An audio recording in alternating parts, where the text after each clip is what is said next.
Et alors, si on en a déjà parlé, mais je peux te lancer, je peux faire la mienne de troisième stat du jour, si tu veux, pour continuer prolonger sur l'attaque, et tu pourras nous en parler aussi. Moi, j'avais 122, c'était l'offensive rating à la fois quand Luka Doncic et Irving sont sur le terrain. Donc 122, et bon, c'est si vous n'avez pas l'échelle des scores en tête, comme tout le monde, comme même moi, en fait c'est un très bon score. 122 d'offensive rating quand les deux sont sur le terrain. Et surtout, en fait, c'était pour parler des WOWI.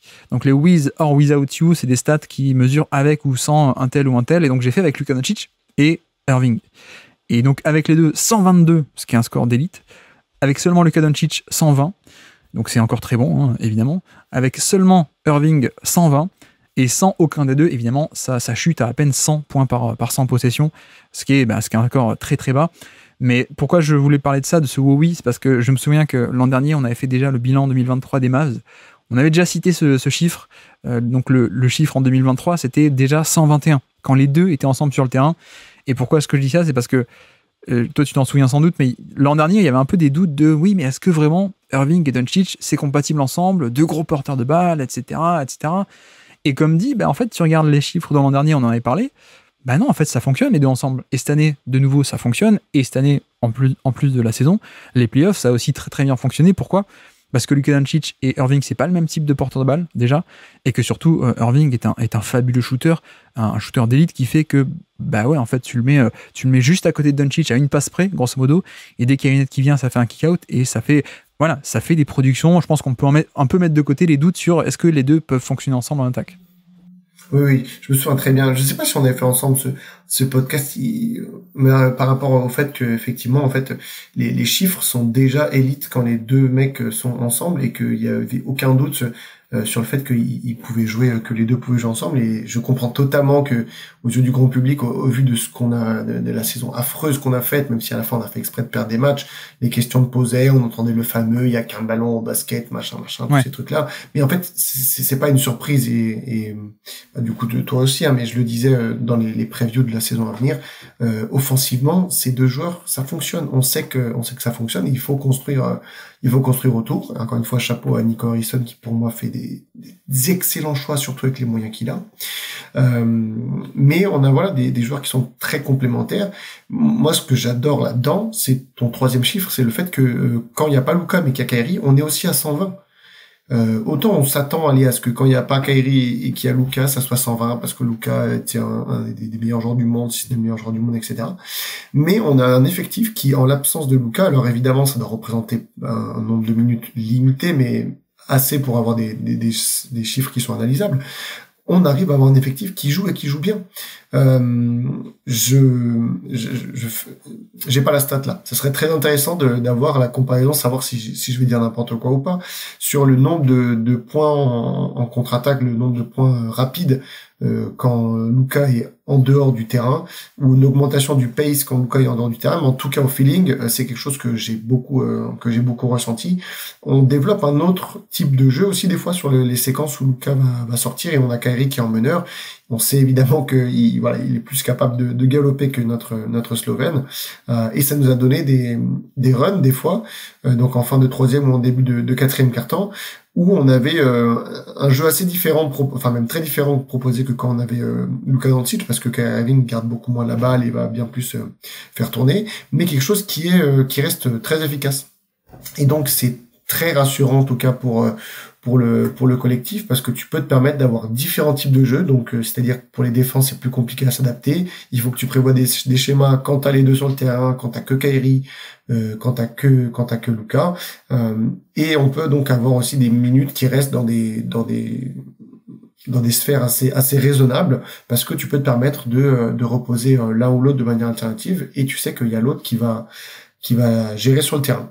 Donc oui, tu as très bien fait de dire ces chiffres-là. Et puis évidemment, le 100 quand les deux sont pas sur le terrain, bon, c'est logique, c'est normal. Ça montre à quel point évidemment une saison peut très vite basculer quand on a des blessures. Et puis content que tu me donnes le chiffre aussi, parce que j'en avais parlé dans un des derniers Audi Maps, on parlait l'arrivée de Dinwiddie avant qu'il arrive, où je disais que évidemment on est très loin du niveau de ces deux-là, mais que pour des fois des back-to-back face à une équipe relativement faible par exemple, et ben je serais très content d'avoir un Dinwiddie pour mettre au repos un Kyrie ou un Luka. Comme ça tu peux avoir de manière encore une fois dans une autre sphère, mais avoir un porteur de balle qui va pouvoir aider et permettre aux autres de se reposer en saison régulière.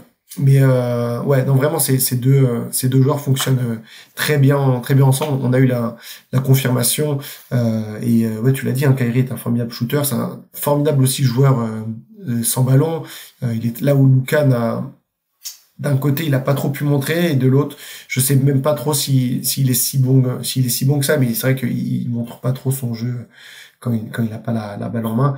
Mais en tout cas Kyrie doit de ce point de vue-là être très très complémentaire et fait beaucoup de bien à l'effectif et beaucoup de mal aux défenses pour s'ajuster. Comme tu l'as dit, quand un Kyrie a une passe sur le côté, eh bien tu dois t'ajuster différemment que quand c'est un Derrick Jones Jr. Ou quoi. Et d'ailleurs, du coup, très hâte de voir ce que ça donnera avec un Kyrie à gauche et un Klay Thompson à droite. Oui, c'est vrai qu'il y a ça en plus maintenant. Ça va faire du bien parce que on n'a pas trop parlé, mais peut-être qu'en playoff parfois Dallas a un peu manqué de spacing au plus haut niveau, mais bon, on verra ça pour l'an prochain. Mais en effet, je pense que la clé, tu l'as dit, c'est que Irving, il a une polyvalence que n'a pas Doncic. Et oui, je peux comprendre l'idée générale des fans qui disent deux porteurs de balles, ça peut pas marcher. Mais en fait, non, le secret, c'est que Irving, c'est un des porteurs de balles les plus polyvalents qu'on ait en NBA et un profil extrêmement presque atypique en fait par rapport aux porteurs de balles classiques qui ont besoin de la balle, on passe beaucoup de temps avec la balle, font leur pick and roll, etc. En fait, comparé à ça, à ces standards-là, Irving, il est extrêmement polyvalent avec et sans ballon. Et c'est un peu le secret. Et c'est pas pour rien si, voilà, vu que de toute façon Doncic, c'est un peu le LeBron 2.0, voilà, Irving, ça a aussi marché avec LeBron. Et pourquoi? Parce qu'il y a ça. Il y a ce shoot, il y a ce jeu sans ballon aussi qui peut marcher. Ça a marché, on a vu, ça a marché aussi avec Harden et Durant aux Nets, alors que là encore, plusieurs porteurs de balles de haut niveau. Ah oui, parce que Irving peut. Et puis là, on voit que ça marche avec Doncic, donc il faudrait presque arrêter d'être étonné, en fait, je pense, pour le style de jeu de Irving, qui, je pense, n'est peut-être pas un chapouin, justement un peu initiateur de jeu, etc., de manipulateur de défense, prendre tous les ballons, mais qui a cette force de pouvoir s'adapter partout.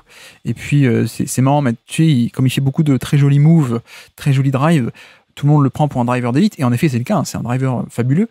Par contre, c'est aussi un shooter d'élite. Et ça, je me demande à quel point c'est pas un peu sous-estimé, parce que il y a littéralement une seule vraie saison en carrière où il est en dessous des 40%. Quasiment. En fait, c'est l'année 2014 où il était un peu en galère avec son shoot, mais c'est une anomalie. Mais sinon, il est toujours à 40%, 41%, 39%, ok, ou des trucs comme ça, quoi. Et là, cette année encore, 41%.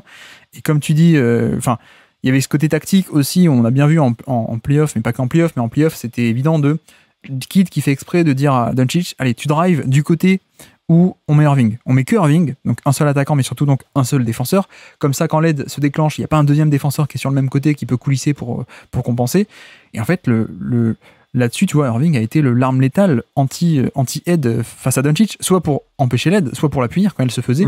Et sur des pick and roll, on le mettait tout seul de ce côté-là, côté Doncic. Sur des drives, pareil. Sur des post-up aussi, on le mettait à une passe près du post-up, comme ça, s'il y a une prise à deux, on ressort, etc., etc.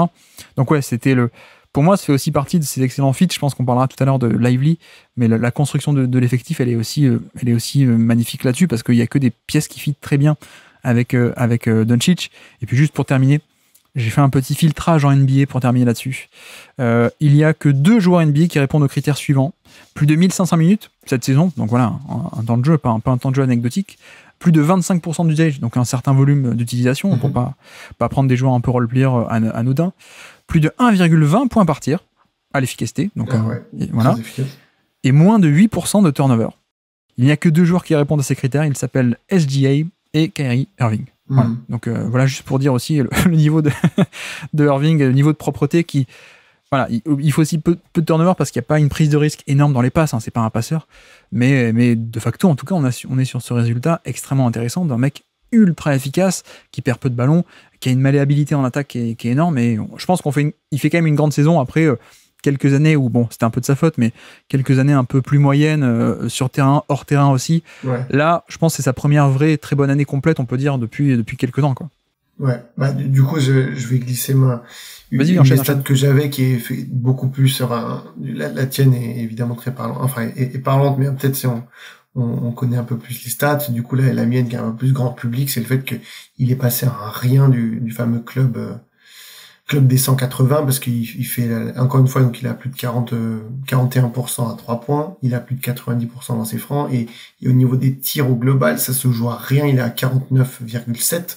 Mais donc voilà, on est sur du 50, 41, 90, et voilà, c'est quelque chose de très parlant pour expliquer ça. Ça c'est donc qui est vraiment propre. Aussi au niveau des turnovers, tu as dit, il y en a très peu, mais on sait aussi, comme on disait au tout début de podcast, que c'est aussi dû au fait que Luka prend un peu les risques pour l'équipe avec ses 4 turnovers par match, et qu'on a aussi beaucoup de passes de Luka pour Kyrie, alors que l'inverse n'est pas forcément vrai. Ouais. Donc voilà, on est vraiment sur un pari qui est gagné. On a échangé Dinwiddie contre Irving. Je grossis le trait parce que comme on l'a récupéré, c'est juste pour dire qu'au final on récupère Dinwiddie. Au final on a perdu Dorian et un tour de draft dans l'histoire, mais voilà, c'est vraiment un pari gagnant, et je sais qu'il y a beaucoup de détracteurs, et c'est normal au début 2023 quand ça arrivait. Je pense qu'aujourd'hui il y en a beaucoup moins, et bon, vous noterez que ni Guillaume ni moi n'avons parlé de ces stats dans le 4e quart-temps, mais on aurait pu aussi, parce que c'est vrai que ça c'est un vrai sujet, le Kyrie première mi-temps versus Kyrie seconde mi-temps, et un peu l'inverse pour Luka Doncic. Mais bon, on a peut-être déjà assez parlé de ces deux joueurs, et je sais pas depuis combien de temps on a commencé, mais bon, il faut aussi parler des autres. Merci d'avoir écouté cet extrait. S'il vous a plu, l'émission complète est disponible en description, et on se donne rendez-vous sur le feed principal du Basket Lab pour l'intégralité des podcasts. À bientôt.